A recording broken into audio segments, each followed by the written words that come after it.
Ben, pour compléter ça, en fait, ça peut poser des problèmes parce que quand on a une bande de néo-ruraux, ex-urbains qui viennent sur un territoire rural, ben, la manière de concevoir le territoire n'est pas la même, on ne le vit pas de la même manière et on se retrouve avec des cas, je m'excuse, ridicules, de poursuite contre un coq qui chante le matin.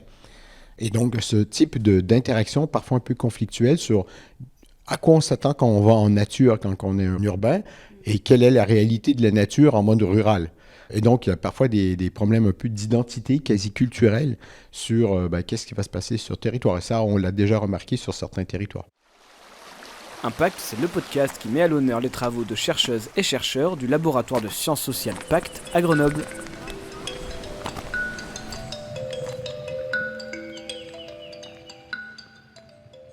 Bonjour et bienvenue dans la saison 3 d'Impact, le podcast du laboratoire de sciences sociales Pacte à Grenoble. Dans ce troisième épisode d'Impact, nous accueillons avec nous Céline Lutoff et Stéphane Labranche, tous deux chercheurs au sein de l'équipe environnement du laboratoire. Ensemble, nous allons nous intéresser à l'adaptation des territoires de moyenne montagne face au changement climatique.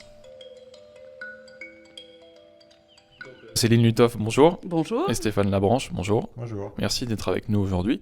Donc vous avez, avec votre équipe, qui s'étend d'ailleurs pas uniquement à vous deux, mené une étude sur les risques liés au changement climatique et l'adaptation des territoires. Tout d'abord, pourquoi avoir choisi ce sujet de recherche en particulier ? Sur le changement climatique, on travaille dessus l'un et l'autre depuis pas mal de temps déjà. 20 ans. 20 ans, ouais, je pense, puisqu'on avait réalisé un colloque en 2017. Alors, ça fait pas 20 ans, mais...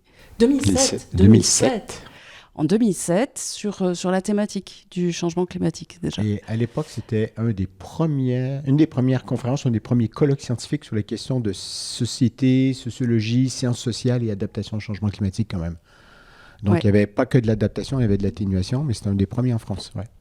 Et pourquoi sur l'adaptation au changement climatique là aussi, parce que c'est une thématique qui est restée pas mal en retrait à partir du moment où socialement on s'est dit il faut faire quelque chose par rapport au changement climatique. On a beaucoup mis l'accent sur l'atténuation.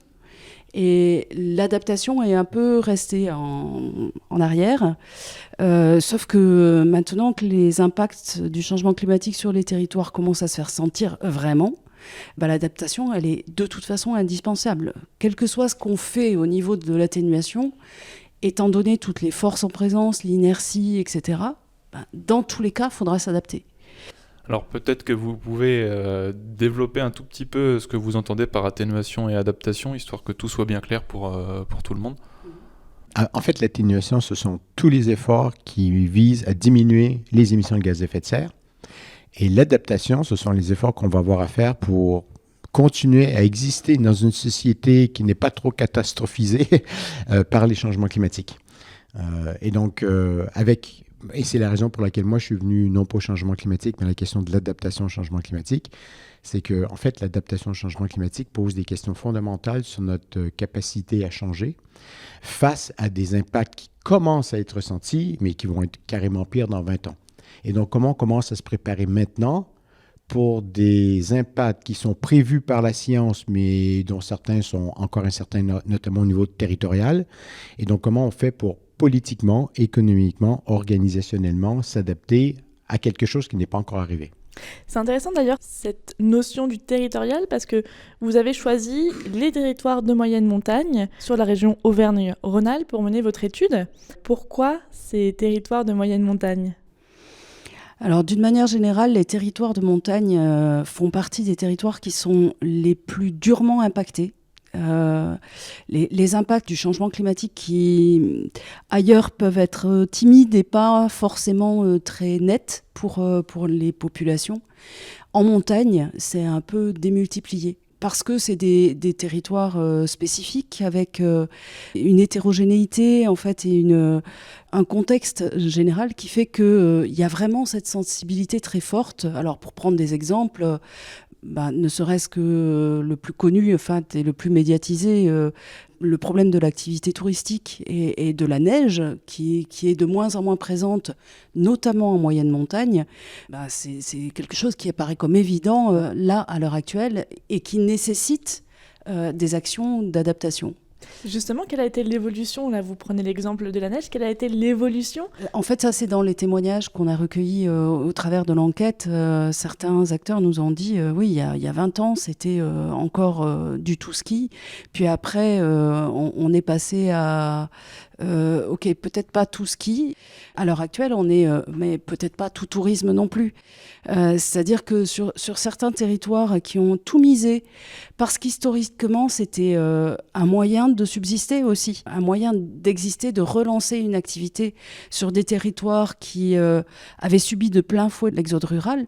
Voir cette industrie du ski qui se développait leur a permis de regagner des habitants, des actifs sur leur territoire et du coup de redynamiser. Et à l'heure actuelle, se rendre compte que en fait, ça va pas durer, que c'est fini, c'est compliqué pour eux. Mais il y a cette évolution qui se fait petit à petit, de dire ok, on a survécu et on a redynamisé notre territoire grâce à ça. À l'heure actuelle, il faut réfléchir à autre chose. Et si on y arrivait à ce moment-là, on y arrivera aussi face à ce problème de manque de neige.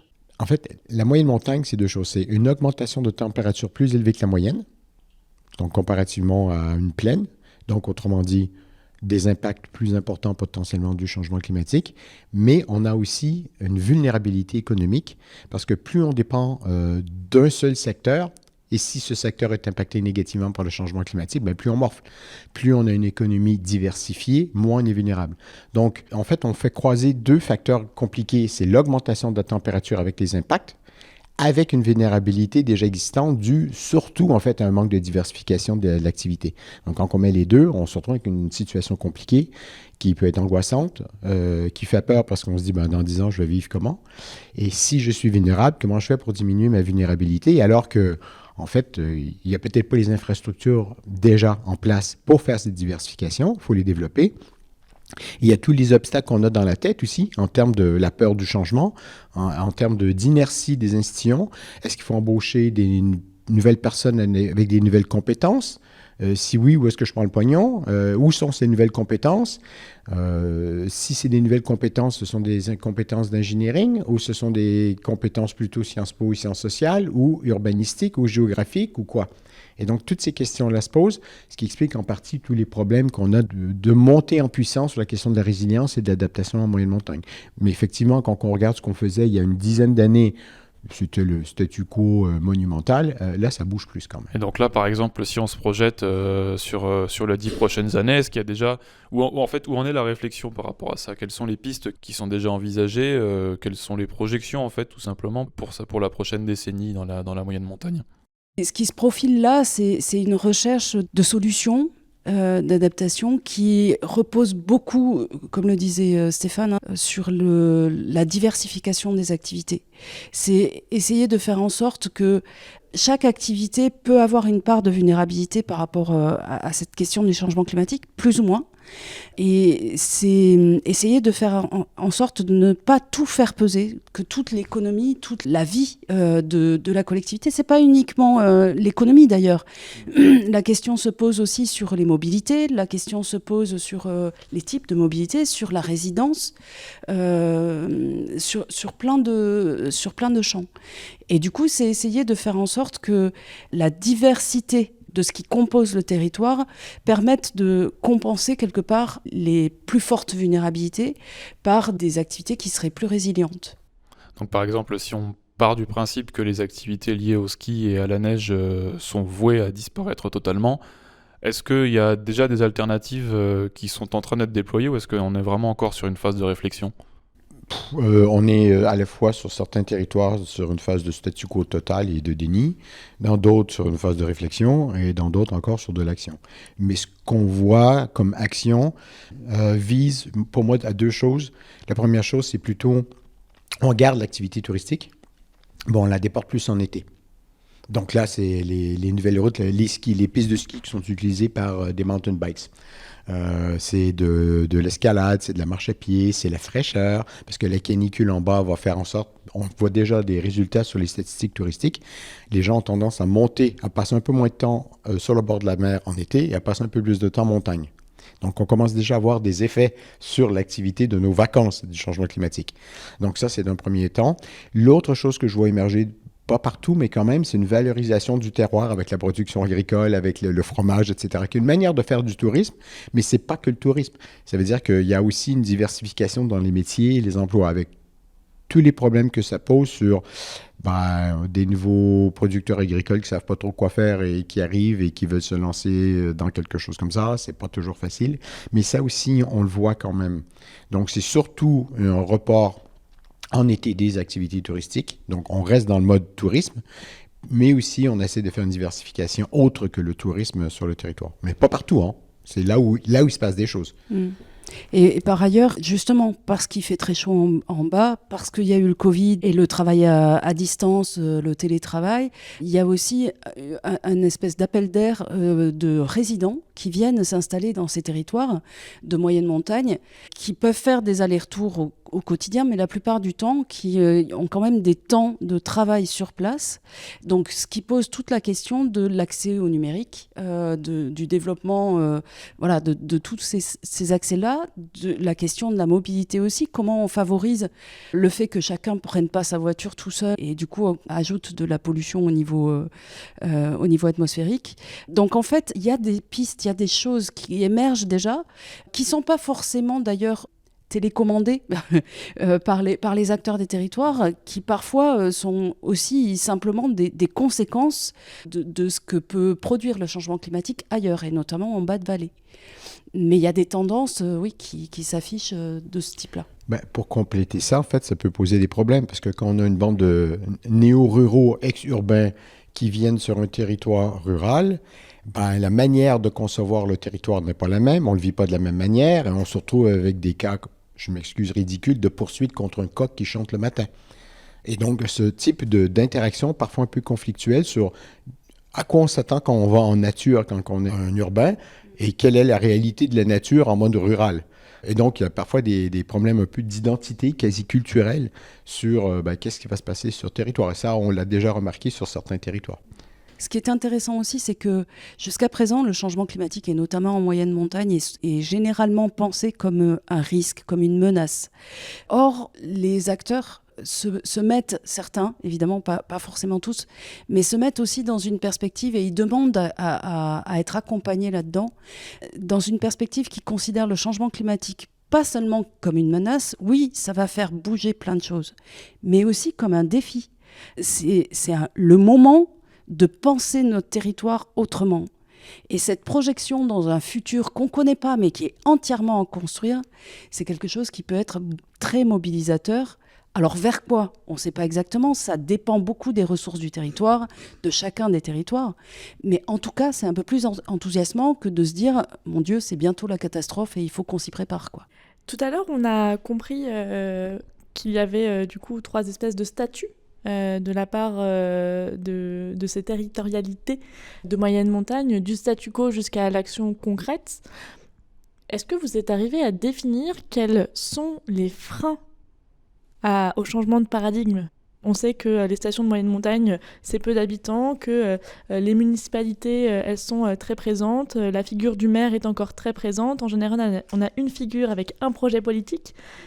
Qu'est-ce qui fait qu'on n'a pas envie de passer à l'action concrète, et qu'est-ce qui fait, à contrario, qu'on passe à l'action ? Je vais aller assez vite sur les outils économiques, parce qu'on en parle beaucoup en fait, donc pas besoin d'y revenir très longuement.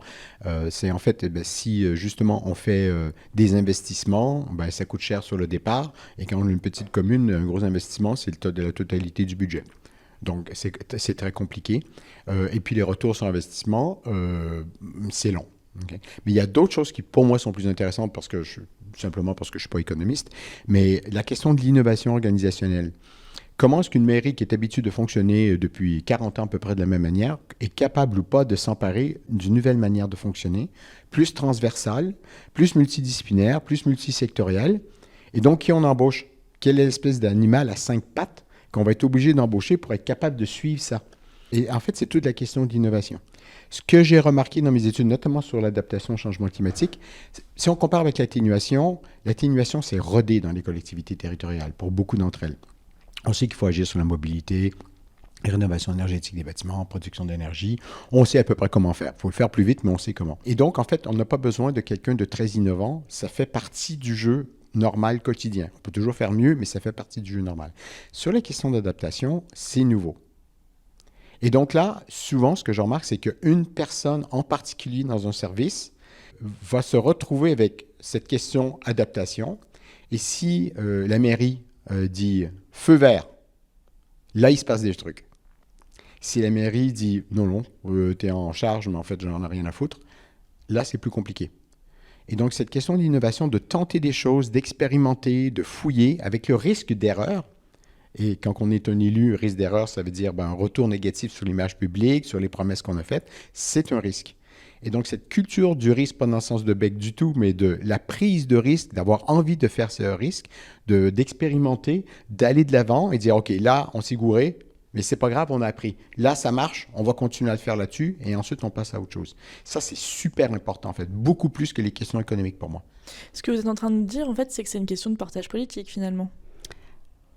Pas que, je pense. Parce qu'il y a effectivement la question du portage politique et de comment ces expérimentations, elles sont autorisées ou non, d'un point de vue politique. Mais il y a aussi, même et y compris de la part des agents, des acteurs de ces collectivités, une réticence, en fait, à aller dans des choses qui sont expérimentales. C'est l'incertitude de, finalement, l'action que je vais mettre en place. Est-ce qu'elle va apporter du mieux ou est-ce qu'elle va aggraver encore la situation ? Et cette incertitude, dans certains cas, elle peut paralyser. Et faire en sorte qu'en fait, plus personne ne bouge parce que je ne suis pas sûre de ce que je suis en train de faire. Et donc, on est quand même dans une société de la performance où il faut être efficace, quoi. Et ça reste dans nos formatages mentaux. Et du coup, s'autoriser à tester et à se tromper, c'est quelque chose qu'il va falloir apprendre, en fait, et accepter. Et ça peut être un frein, même et y compris si d'un point de vue politique, il y a un soutien. Moi, je voudrais quand même rajouter un truc qui est super important, c'est sur la question de maladaptation. La maladaptation, au départ, c'était juste avoir des effets contraires à ce qu'on voulait. Mais maintenant, la maladaptation, c'est devenu beaucoup plus compliqué. C'est une action que l'on met en œuvre pour s'adapter, mais ça a des effets négatifs sur la consommation d'énergie. Ça a des effets négatifs potentiellement sur l'augmentation des gaz à effet de serre et maintenant sur la biodiversité. Et donc, quand on essaye de faire une mesure et qu'on se retrouve face à une complexité de prise en compte de la biodiversité, les gaz à effet de serre, les effets induits, les effets rebonds, c'est-à-dire que je fais un truc et les gens vont dans le sens, ils disent « Ah, j'ai diminué ma conso, donc je vais pouvoir utiliser ma voiture encore plus. » Et donc, en fait, il y a tout ça. Et donc, la question de la maladaptation va devenir de plus en plus importante, mais en plus en plus compliquée aussi. Et ça, c'est pas évident. Maladaptation, la clim en été, ça, c'est de la maladaptation. Pourquoi? Parce qu'on demande une consommation d'énergie plus élevée en électricité. D'autant plus qu'avec les changements climatiques et la canicule, on va avoir une production d'électricité amoindrie. EDF s'inquiète déjà maintenant de ce qui va se passer durant les 10 prochaines années, de sa capacité à fournir en pleine canicule l'électricité nécessaire avec ses centrales. Donc, vous pouvez imaginer ce que ça va être en 2035-2040. Donc, ça, c'est de la maladaptation. Mais en plus, c'est la maladaptation en montagne. Ça veut dire des retenues collinaires avec de l'eau, avec des impacts sur la biodiversité, avec les impacts sur les autres usages qu'on peut avoir de l'eau, comme l'agriculture, la pêche, la baignade, le machin, le truc. Et donc là, ça commence à être assez compliqué. Et l'idée, nous, qu'on a sur ces questions-là, c'est pour apprendre à s'adapter, ça s'apprend.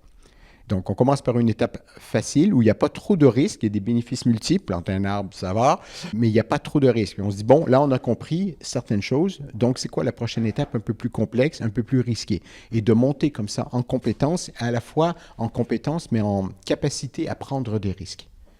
Et on se rend compte que les collectivités ont vraiment un besoin d'accompagnement là-dessus. Elles ont conscience qu'il va falloir inventer des manières de procéder et elles sont nues devant ce défi et cette injonction à, oui, faire, mais faire comment? Faire vers quoi? Voilà. L'idée de l'adaptation et l'idée de prendre des risques, c'est aussi dans cette idée de territorialité, le fait qu'il n'y a pas un livre de conseils à suivre pour arriver à adapter son territoire. Là où je veux en venir, c'est comment finalement, et vous l'avez dit tout à l'heure, avec ce concept de mouton à 5 pattes, comment est-ce qu'on amène de la formation, parce qu'il est aussi question de ça, comment sur les territoires on arrive à encapaciter les élus, les agents et les habitants? Très grosse question. Très grosse question. La question de la formation, elle est au centre, effectivement. Parce que comment on fait, je dois dire, je ne sais pas. C'est pareil, nous on est aussi confrontés à des adaptations et à des façons de faire de la science qui vont beaucoup évoluer à l'heure actuelle, de faire de la science et de transmettre cette science, y compris par la formation.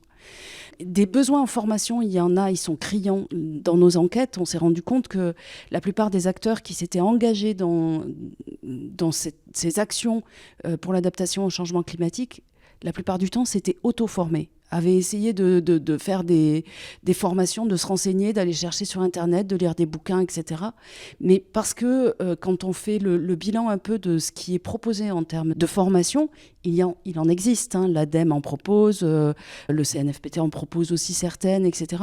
Mais ça reste souvent pointu et pas forcément adapté à ce dont les agents ont besoin. Dans certains cas, oui, mais pas toujours. Et un des besoins qui est ressorti de notre étude, ça a été justement ce besoin d'accompagnement. Et presque des projets tutorés, en fait, où ils arrivent avec leurs idées et comment on fait pour développer cette idée. Et nous, en tant que formateurs ou en tant que chercheurs là-dessus, on a aussi une responsabilité, je pense, à inventer des nouvelles modalités d'accompagnement de ces agents de collectivité. Après, je pense que la formation, elle se fait aussi. Là, c'est des agents qui sont en poste, donc on est sur de la formation continue.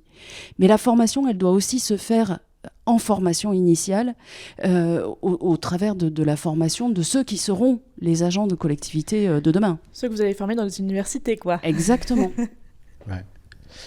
Sur cette question-là, juste pour enchérir un peu, c'est que si je suis un chef de service, je sais pas moi, la question de l'eau, de l'agriculture, sur un territoire donné, ils n'auront pas nécessairement, en raison des impacts du changement climatique qui varient d'un territoire à un autre, avoir exactement les mêmes besoins ou les mêmes questions à 50 km de distance. Et un des problèmes qu'on a avec l'adaptation au changement climatique, c'est que c'est tellement territorialisé que de faire un bouquin qui pourrait couvrir tous les secteurs, toutes les formes de territoire et tous les impacts, moi, j'y crois pas.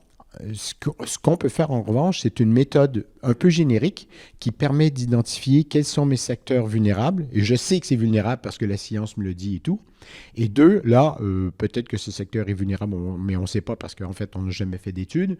Et donc, quels sont les niveaux à la fois de sévérité des impacts potentiels et quel est le niveau de certitude là-dessus. Ceci étant dit, pendant longtemps, l'hypothèse de base, qui était à peu près bonne jusqu'à quelques années, on se disait, en fait, tout ce dont les élus ont besoin, c'est plus de science. Non, en fait. Avec une science minimale qui dit, on va avoir des impacts sur l'eau, OK, c'est bien, and so what? Qu'est-ce qu'on fait après? Comment je gère ce problème de l'eau? Comment j'amène les acteurs à faire différemment? Comment j'amène mon service et mon élu aussi, si je suis chef de service, à faire différemment?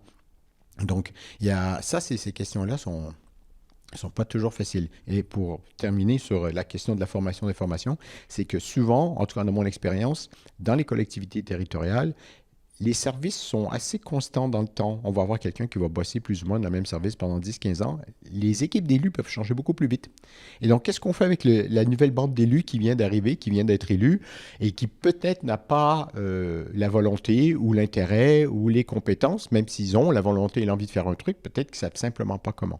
Et donc, ça soulève des grandes questions de sciences politiques entre l'élu et les relations avec les services. Et ça soulève aussi des questions de comment on forme ces élus. Parce qu'ils sont là pour une durée limitée. Ils ont plein de préoccupations et de problématiques. Le changement climatique en est une, mais il y en a beaucoup d'autres. Et ils doivent acquérir de la compétence très vite sur ces sujets-là. Et leur dire du coup, on va vous accueillir pendant 2 jours pour vous faire une formation, ça marche pas, en fait, ils n'ont pas le temps. Donc c'est aussi, ça re-questionne aussi la façon dont on transmet de la connaissance, dont on transmet de l'information, en mobilisant des choses qui existent par ailleurs, de l'image, de la vidéo, du jeu, tout un tas de dispositifs qu'on va pouvoir mobiliser du coup pour faciliter ce transfert de connaissances vers ce public particulier. Vous parlez de transfert de connaissances et de public. Depuis tout à l'heure, on est beaucoup axé sur les décisionnaires politiques et sur les élus. Mais qu'est-ce qu'il en est finalement de la participation citoyenne dans toute cette stratégie ? On entend médiation, atelier participatif, on entend plein de choses derrière cette question. Alors, il y a une tendance à faire des ateliers participatifs, il y en a beaucoup.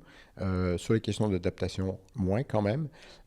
Souvent par des boîtes spécialisées. Avec le niveau de connaissance ou de compréhension des enjeux scientifiques dans le sens sciences sociales du terme, qui ne sont pas toujours à point. Certains sont très bons, c'est pas le problème.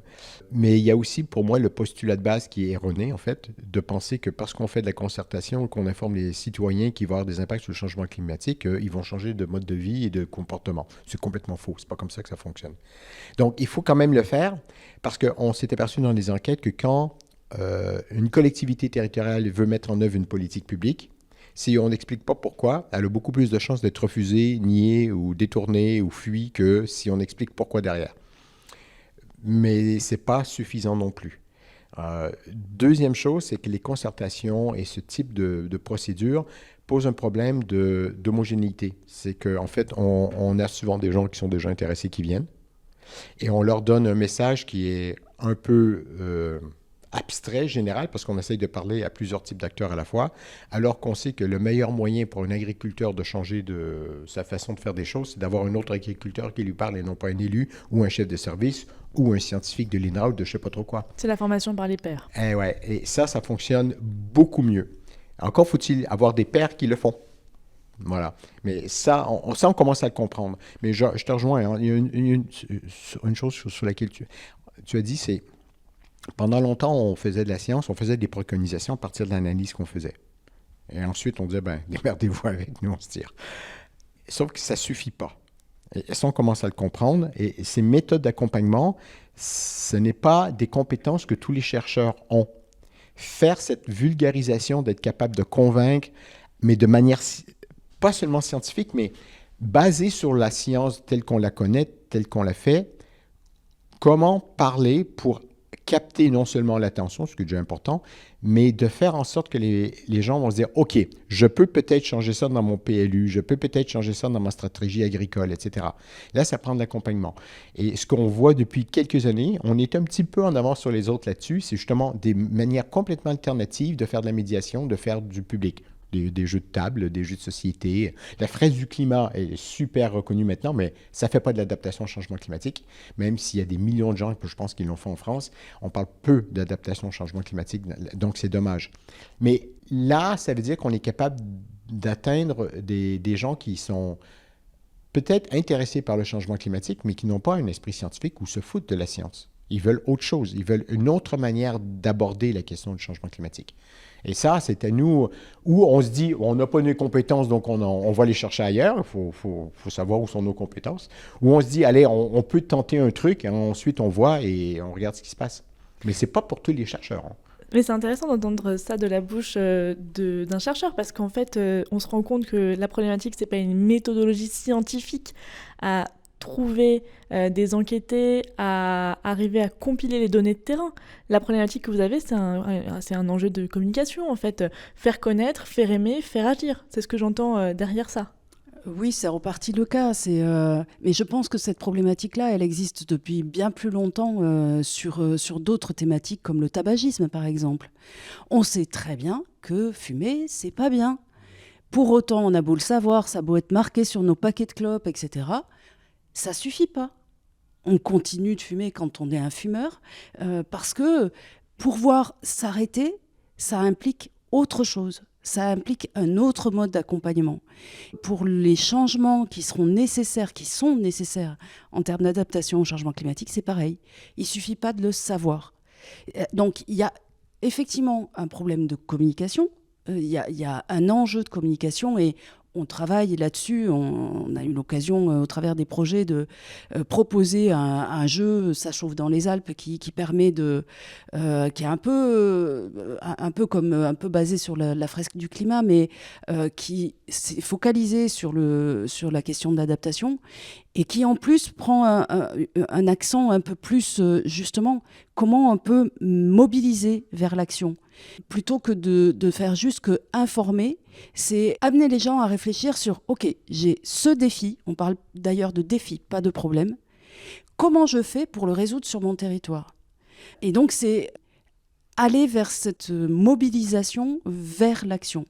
Mais au-delà de ça, donc c'est un moyen aussi de faire passer un certain nombre de messages, mais au-delà de ça, il y a aussi toute la problématique de, justement, on en parlait tout à l'heure, quels sont les freins, comment on lève ces freins, comment on fait en sorte que on va amener les gens, que ce soit les habitants, les élus, etc., à penser leur vie pratique sur le territoire, à penser leur territoire autrement, en tenant compte de ces contraintes ou de ces opportunités que permettent le changement climatique. Je ne sais pas si vous entendez, mais en sourdine de tout ça, c'est qu'on est en train de faire, c'est de remettre en question le statut de la science, des sciences naturelles et de son rôle dans la décision publique. On ne dit pas que ça n'a pas son importance, parce que sans les sciences naturelles, on ne verrait même pas le changement climatique et puis on ne serait pas capable de le mesurer. Donc oui, ça a son importance et ça nous donne une direction générale à éviter, c'est-à-dire l'augmentation des gaz à effet de serre, etc. Mais quand on parle de vie quotidienne, de boulot, qu'on parle d'organisation politique, d'institutions, on n'est plus dans les sciences naturelles, on n'est plus dans des molécules de gaz à effet de serre dans notre atmosphère. On est dans des sciences sociales, on est dans du fonctionnement humain. Et là, oui, la science a un petit rôle à jouer, les sciences naturelles ont un petit rôle à jouer, mais les sciences sociales, des comportements, des institutions, c'est là qu'il faut que nous, on s'investisse.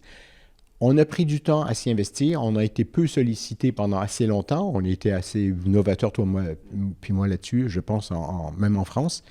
Et là, en tout cas, moi, je ne fournis plus à la demande. Donc, il y a eu, à partir de 2015, un réel basculement pour dire « Ouais, c'est bien de calculer du kilowattheure des gaz à effet de serre qui montent en atmosphère, mais en fait, c'est pas ça qui fait changer mon alimentation, ma mobilité ou le fait que mon territoire repose à 80% économiquement sur du ski. Ça ne marche pas. Donc, il faut aller plus loin. » Le but de tout ça, c'est finalement de questionner aussi la société dans laquelle on veut vivre. Ah bah carrément, c'est la base même. Oui, c'est complètement... La question de la transition, elle est bien celle-là. C'est pas uniquement de dire je passe d'énergie fossile à énergie renouvelable. Au-delà de ça, au-delà de ces choses très concrètes, il y a comment on passe d'une société consumériste, néolibérale, qui repose sur l'hyper-exploitation des ressources, dont on sait maintenant qu'elles ne dureront pas. Comment on fait pour inventer autre chose ? On est vraiment dans ce basculement-là. Ce n'est pas uniquement une transition de technique, c'est une transition sociétale. Et l'accompagnement vers cette transition sociétale, il est indispensable. Enfin, la réflexion, l'accompagnement, ça supposerait que, quelque part, nous on sait et puis qu'on va pouvoir guider. C'est pas le cas, on ne sait rien du tout. C'est vraiment s'engager dans ce processus de changement. Je veux même rajouter un truc, c'est que ça pose la question de la médiation. Parce que si vous êtes devant un public pour dire, faut sortir de notre société de consommation d'ici 10 ans, donc rupture profonde de tous nos modes de comportement, de nos envies, de nos désirs d'acheter, etc. Ça va être reçu comment, vous pensez? Pas très bien, et ce sera moralisateur, je pense. En plus. Donc, ça ne fonctionne pas. Mais en même temps, si on est trop sobre dans le langage pour dire « Oh, on a 30 ans pour faire de la transition, ça va aller », ben non, ça ne va pas aller parce que ce n'est pas 30 ans. C'est que dans 30 ans, on va avoir atteint un objectif. Et l'objectif pour l'atteindre, c'est tout de suite et maintenant, pas dans 5 ans ni dans 10 ans. Et donc, il y a une tension dans la manière de parler à un public et de présenter ces choses-là. On ne peut pas parler de rupture et de fin de civilisation, sauf pour les collapsologues qui en parlent bien. Mais si on fait ça devant des gens qui bossent, etc., ça ne passe pas. Et avec raison. Hein. Donc, et puis en plus, le message catastrophiste, ça mène surtout à des angoisses. Il y a du déni et puis à l'autruche après. Donc, ce n'est pas efficace non plus. Mais en même temps... Et l'inaction. Mais si on est trop en retrait pour dire non, on a tout le temps qu'on veut, ben c'est pas vrai non plus. Donc, cet accompagnement au changement, en termes de médiation auprès du public, mais en termes d'équipes spécifiques dans des services, il n'est pas toujours évident, en fait. C'est intéressant parce qu'on arrive aujourd'hui à notre 3e épisode sur cette saison spéciale transition et c'est la 3e fois que la notion de médiation et d'intermédiaire revient. Donc on se rend vraiment compte qu'en fait dans notre mode de fonctionnement, dans nos sociétés, il y a besoin de ce fameux mouton à 5 pattes, que ce soit dans la transition écologique, que ce soit dans la mise en place de discours entre les experts, entre les citoyens, entre les politiques. Cette notion en fait de rétablir la communication entre différentes sphères a l'air particulièrement centrale. Et c'est hyper intéressant parce que on se rend compte aussi que les solutions, elles doivent pas venir que de la science, mais aussi de terrain. C'est ce que vous avez dit, vous n'avez pas la solution et que vous prenez pas la décroissance, quoi. Il y a une myriade et de multiples propositions à faire et surtout chaque territoire est unique. Et du coup, il va falloir trouver des idées d'action concrètes et de se mettre à proposer ces actions et à mettre en place ces actions territoire par territoire. Exactement. Chaque territoire a ses vulnérabilités et ses ressources, et c'est là-dessus qu'il faut s'appuyer. Et vulnérabilité, ressources, tout azimut, quoi. Enfin, c'est pas uniquement ressources en eau, ressources du sol, etc. C'est aussi ressources humaines, c'est-à-dire la capacité à trouver des gens qui vont être des locomotives pour inventer des idées nouvelles, pour inventer un futur de ce territoire. Et ça, c'est territoire dépendant complètement. Et effectivement, non, il n'y a pas de solution scientifique qui pourra être proposée clé en main. Voilà, vous appliquez ça et puis l'adaptation, elle est faite. Ça ne marche pas comme ça. Le grand livre de l'adaptation. Et c'est pas nous qui le rédigerons. Non. Merci beaucoup à Céline Lutoff et Stéphane Labranche d'avoir été avec nous. C'était un véritable plaisir d'échanger. On rappelle qu'aujourd'hui, notre épisode était intimement lié au changement climatique et finalement à l'adaptation, notamment à l'adaptation des territoires de moyenne montagne. Merci beaucoup. Merci à vous. Merci à vous deux.